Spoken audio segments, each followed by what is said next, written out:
அஸ்ஸலாமு அலைக்கும் வரஹ்மத்துல்லாஹி வபரகாத்துஹு. அன்பார்ந்த அனைத்து உறவுகளுக்கும் இனிய காலை வணக்கம். உங்கள் மீது சாந்தியும் சமாதானமும் உண்டாகட்டும். எல்லாம் வல்ல இறைவனை பிரார்த்தித்தவனாக இன்றைக்கும் கோயத்துடைய பல முக்கியமான செய்திகளை பற்றி தான் பார்க்க போகிறோம். வீடியோவை கடைசி வரைக்கும் பாருங்கள். தெரியாத நண்பர்களுக்கும் மறக்காமல் ஷேர் பண்ணுங்கள். வீடியோ பிடிச்சிருந்தா ஒரு லைக் பண்ணுங்கள், சப்ஸ்கிரைப் பண்ணுங்கள். மறக்காமல் பெல் பட்டனை மோல் செலக்ட் பண்ணுங்கள். தொடர்ந்தும் சப்போர்ட் பண்ணுங்கள். குவைத்துடைய டினார் மதிப்பு உள்ளதா பார்த்தரலாம். இலங்கைக்கான ரூபாயில் ஒரு தினாரின் மதிப்பு 1000 ரூபாயாக உள்ளது. இந்தியாவின் ரூபாயில் ஒரு தினாரின் மதிப்பு 299 ரூபாய் 7% உள்ளது. இது அல் முசைன் எக்ஸ்சேஞ்சுடைய அப்ளிகேஷன் ஆன்லைன் ரேட் ஆகும். குவைத்துடைய பல பகுதிகளிலையுமே அல் முசைன் எக்ஸ்சேஞ்ச் பிரான்ச் இருக்குது. அதே மாதிரி ஜமியாக்கள்லையும் அவங்களுடைய மெஷின் இருக்குது. உங்களுடைய பணத்தை அனுப்பி கொள்ள முடியும். குவைத்துடைய பல எக்ஸ்சேஞ்சுகள்லையுமே அக்கௌண்ட் நம்பரை மறைச்சிடுறாங்க. இதை பற்றியும் உங்களுக்கு தொடர்ந்துமே தெரிய தரது. நீங்கள் ஏதாவது ஒரு புதிய எக்ஸ்சேஞ்சுக்கு பழைய பற்றுச்சீட்டோட போகிறீங்களா இருந்தால் நிச்சயமாக அதில் அக்கௌண்ட் நம்பர் சரியாக இருக்கா அப்படின்றத செக் பண்ணிக்கோங்க. அப்படி இல்லாத பட்சத்தில் எழுதிட்டு போனாலும் பிழை இல்லாத அக்கௌண்ட் நம்பர் எழுதிட்டு போங்க. ஏதாவது ஒரு நம்பர் பிழைத்தாலும் கூட உங்களுடைய பணம் நாட்டுக்கு போய் சேராது. அந்த பணத்தை திரும்ப பெறணுமா இருந்தாலும் ரொம்ப நாட்களாகும், மறுபடியும் கட்டணம் செலுத்த வரும். அதே போல் எக்ஸ்சேஞ்சுகளில் பணம் அனுப்பி முடித்ததும் மறக்காமல் பற்றுச்சீட்டை செக் பண்ணி பாருங்கள். எல்லா டீட்டெயில்ஸும் சரியாக இருக்குதான்னு. ஏன்னா நீங்கள் சரியான டீட்டெயில்ஸை கொடுத்துருந்தாலும் கூட எக்ஸ்சேஞ்சில் வேலை பார்க்குறவங்க பிளவுறதுக்கும் வாய்ப்பு இருக்குது. அது மாதிரி இது வரைக்கும் பலருக்குமே நடந்திருக்குது. முடிந்த வரைக்கும் நீங்களும் உங்களுடைய கஷ்டப்பட்டு சம்பாதிக்கக்கூடிய பணத்தை நல்ல எக்ஸ்சேஞ்சுகள் மூலம் அனுப்புங்க. எங்கே அதிகமான ரேட் கொடுக்குறாங்க அப்படின்றது தெரிந்தாலும் மறக்காமல் கமெண்டில் மென்ஷன் பண்ணுங்கள். குவைத்துடைய தங்க விலையை பார்த்தரலாம். 1 கிராம் 18 கேரட் தங்கத்தின் விலை 38 தினார் 225 ஃபெல்ஸ். 1 கிராம் 21 கேரட் தங்கத்தின் விலை 44 தினார் 596 ஃபெல்ஸ். 1 கிராம் 22 கேரட் தங்கத்தின் விலை 46 தினார் 737 ஃபெல்ஸ். 1 கிராம் 24 கேரட் தூய தங்கத்தின் விலை 50 தினார் 967 ஃபெல்ஸ். தங்க விலை ஒரு ஸ்திரத்தன்மைக்கு வந்துகிட்டு இருக்குது. பார்க்கலாம். பஹ்ரைன் தலைநகர் மனாமாவில் மீண்டும் தாக்குதல். இதுவரையில் 8 பேர் படுகாயமடைந்திருக்கிறாங்க. 29 வயதுடைய ஒரு பெண் உயிரிழந்ததாக தகவல்கள் வெளியாகி இருக்குது. தொழிலாளர்களை ரெசிடென்சி அப்பார்ட்மெண்ட்டுகளில் இருந்து பாதுகாப்பான இடங்களுக்கு உடனடியாக மாற்றக்கூடிய அதிகாரிகள். அதே போல் பிரதமர் நேரடியாக சென்று நோயாளிகளை பார்வையிட்டிருக்கிறாரு. தொடர்ந்தும் தாக்கப்படும் டெஹ்ரான். அதிருப்தி, எனக்கு திருப்தி இல்லை புதிய லீடரில், ட்ரம்ப் விடுத்த அறிக்கை. தொடர்ந்தும் அதே கதையை சொல்லும் ஜனாதிபதி. புதிய அதிகாரிகள் துபாய் மற்றும் கத்தாரில் இருந்து குவைத்துக்கு. பார்க்கலாம் அனைத்து தகவல்களையும் வானிலை ஆய்வாளர் பெதரல் அமீரா. தற்போது நிலவி வரும் காலநிலை மீண்டும் குளிருக்கான சூழலை மாற்றி அமைத்துள்ளதாக தெரிவிச்சிருக்கிறாரு. உங்களுக்கே தெரியும், இரவு நேரங்களில் இப்போ பார்த்தீங்கன்னா மறுபடியும் ஒரு குளிர்ந்த காற்றுடனான குளிர் இருக்குது. வெளியில் ஜெக்கெட் இல்லாமல் கொஞ்சம் நேரம் கூட நிற்க முடியாத சூழல் உருவாகி இருக்குது. பகல் நேரங்களில் வெயில் இருந்தாலும் குளிர்ந்த காற்று இருக்கும் அப்படின்னு தெரிவிச்சிருக்காங்க. எதிர்வரும் நாளைகளில் மீண்டும் மழைக்கான வாய்ப்புகள் இருக்கிறதாகவும் தெரிவிச்சிருக்கிறாங்க. ரொம்ப கவனமாக இருங்க. குளிர்காலம் இன்னும் முடியலை மக்களே. அதை கேட்டாற் போலே ஆடைகளை எனி டைம் தயாராகவே வச்சுக்கோங்க. من عواصف رعدية وإغبار بسبب اقتراب الشمس من خط الاستواء السماوي، فيتساوي الليل والنهار والحر والبرد، والضغط الجوي متساوي بين الرياح الشمالية والجنوبية، فيحدث تدافع بينها، فتولد الرياح النشطة المتقلبة، فنشهد مثل هذه الظواهر الجوية ونشهد الفصول الأربعة في يوم واحد بسبب هذه التقلبات الجوية بين الرياح. راح تستمر معنا هذه الأجواء حتى ندخل في موسم السريات منتصف شهر 4 القادم، وبعدها إن شاء الله راح تضعف الحالة الجوية تدريجيا مع اقترابنا من الصيف. I am not satisfied. புதிய சுப்ரீம் லீடர் இன்னும் தந்தையை விட மோசமாக இருக்கிறார் போல இருக்குது. இது சரி வராது. யுத்தம் தொடரும். அமெரிக்க ஜனாதிபதி ட்ரம்பினுடைய அறிக்கை தற்போது வெளியாகியுள்ளது. அதே மாதிரி ஈரான், இது சைனா அமெரிக்கா பிரச்சனைகளை மீண்டும் ஆரம்பிக்குமா? ஈரானுடைய ஆயில் வியாபாரத்தில் நாங்கள் தொடர்ந்துமே இன்னும் மூக்கை நுழைப்போம், தொடர்ந்துமே அவங்களுடைய நாட்டின் பொருளாதாரத்துக்கு அழுத்தம் கொடுப்போம் அப்படின்ற மாதிரியும் எச்சரிக்கை விடுத்திருக்காரு. அதே மாதிரி தெஹ்ரான் மீதான தாக்குதல்கள் தொடர்ந்து முன்னெடுக்கப்பட்டு வருது. தொடர்ந்துமே பல பகுதிகளிலையும் முக்கியமான பல இடங்களில் தாக்குதல்கள் நேற்று இரவு கூட நடைபெற்றிருக்கிறதா தெரிவிச்சிருக்கிறாங்க. நீங்கள் உங்களுடைய நிலங்களை எங்களுக்கு எதிராக தாக்குறதுக்கு கொடுக்காத பட்சத்தில் நாங்கள் உங்கள் மீது தாக்குதல் நடத்த மாட்டோம் அப்படின்னு அதே பழைய கதையை தான் திருப்பி திருப்பி ஜனாதிபதியும் சொல்லிகிட்டு இருக்கிறாரு. எதுவும் நடந்த பாடில்லை. ஆனால் குவைத் இது வரைக்கும் அவங்க மீதான அரபு நாடுகள், குவைத்தன்னா அரபு நாடுகள் எதுவுமே இது வரைக்கும் அவங்களுக்கு எதிராக தாக்குறதுக்கு முன் வரவே இல்லை அப்படின்றது தான் ஒரு கவலைக்குரிய விடயம்.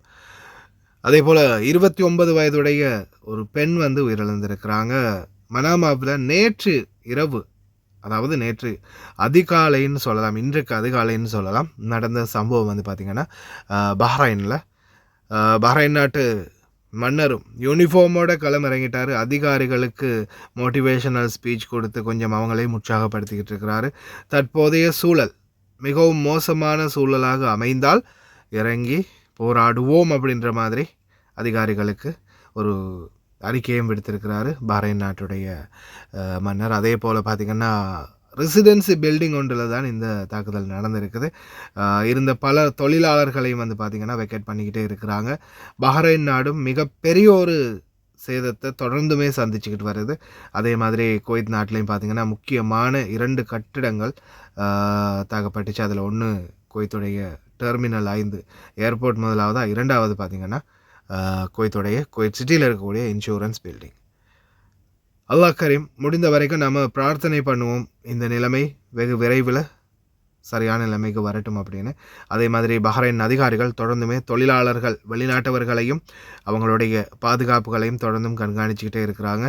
ஷெல்டர்களில் தங்குமிடங்களில் நிறுத்தப்பட்டிருக்கக்கூடிய தொழிலாளர்களையும் தொடர்ந்தும் உணவு, தண்ணீர், அவங்களுடைய தேவைகள் அனைத்தையும் பூர்த்தி செய்ததாகவும் தெரிவிச்சிருக்கிறாங்க. குவைத் ராணுவம் தொடர்ந்து நாங்கள் வரக்கூடிய மிசைல்களை எதிர்த்து போராடிக்கிட்டே இருக்கிறோம் அப்படின்ற மாதிரியான அறிக்கையும் எடுத்திருக்கிறாங்க. முடிந்த வரைக்கும் பிரார்த்தனை பண்ணுவோம் மக்களே, அதுதான் நம்மளால் செய்ய முடியும். விரைவில் அனைவருக்கும் நாடு போக நிம்மதியான சூழல் உருவாக எல்லாம் வளரிவன் அருள் புரிவானாக. அதே போல் 20 அதிகாரிகள், பெண்கள், ஆண்கள் குவைத்துடைய உள்துறை அமைச்சகத்தில் லெஃப்டினன்ட் போலீஸ் லெஃப்டினன்ட் ரேங்கில் ஜாயின் ஆகியிருக்கிறாங்க. அதே மாதிரி ஏதோ பேராஷூட்டில் அமெரிக்கன் பொல்ல வச்சே மிரட்டிய குவைத்தி அவருடைய வீடியோ ஒன்று வெளியாகியிருக்குது. அந்த வீடியோவையும் நீங்கள் பார்க்கலாம். அதே போல் இரவு நேரங்களில் தராவி தொழுகை மற்றும் காமுல் தொழுகைக்கான பாதுகாப்பு ஏற்பாடுகளை உள்துறை அமைச்சகம் துரிதமாக செயல்படுத்தி வருவதாக தெரிவிச்சிருக்கிறாங்க. இன்ஷா அல்லாஹ் எந்த ஒரு ஆபத்தும் இல்லாமல் எல்லாமே சீராக அமையட்டும் அப்படின்னு பிரார்த்தனை பண்ணுவோம். அதே மாதிரி இரவு நேரங்களில் வெளியில் போகிறவங்களும் ரொம்ப கவனம். வீடியோ காட்சிகள் தொடர்ந்து வருது பாருங்கள். أعلنت وزارة الداخلية أنه في حصيلة أولية توفي شخص فيما أصيب آخرون جراء عدوان إيراني سافر استهدف مبنى سكنيا بالعاصمة المنامة. أكرر، أعلنت وزارة الداخلية أنه في حصيلة أولية توفي شخص فيما أصيب آخرون جراء عدوان إيراني سافر استهدف مبنى سكنيا بالعاصمة المنامة. دون احترام لحرمة الشهر الفضيل ومشاعر المواطنين والمقيمين بعد إطلاق صفارات الإنذار، سمعنا دوي انفجار في المنامة. العدوان الإيراني الغاشم يواصل هجومه على المباني السكنية والمنشآت المدنية. متواجدين الآن في قلب الحدث في ضاحية السيف، حيث أعلنت وزارة الداخلية في تغريدة لها عن وجود حصيلة أولية وفاة مواطنة بحرينية 29 سنة و8 إصابات جراء عدوان إيراني سافر استهدف مبنى سكني في العاصمة المنامة. الله يحفظ البحرين وأهلها من كل مكروه.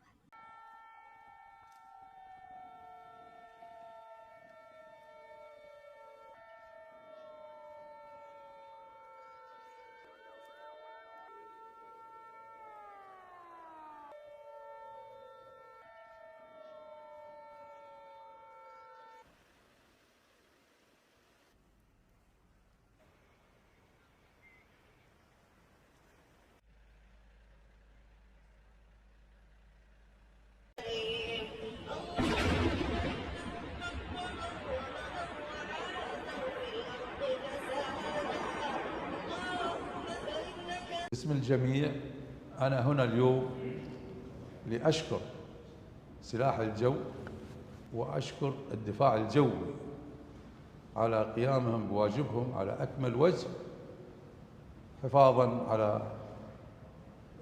أراضي ومياه وأجواء البحرين. على كل حال البحرين اليوم أكثر اتحاد وأكثر قوة، ولله الحمد أصبحنا كما يقال صفا واحدا حول راية الوطن العزيز، فشكرا لكم.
قرار وزاري رقم 199 لسنة 2026 بشأن تعيين ضباط. يعين خريجو أكاديمية الشرطة بدولة قطر وعددهم 10 بقوة الشرطة برتبة ملازم. يعين خريجو أكاديمية محمد بن غانم الغانم البحرية بدولة قطر وعددهم 5 بقوة الشرطة برتبة ملازم. مادة 1. تعين خريجات كلية شرطة أبو ظبي بدولة الإمارات العربية المتحدة وعددهن 5 بقوة الشرطة برتبة ملازم اعتبارا من 29/1/2026. القسم. أقسم بالله العظيم أن أكون وفيا لدولة الكويت أمينا على حقوقها مخلصا لأميرها المفدى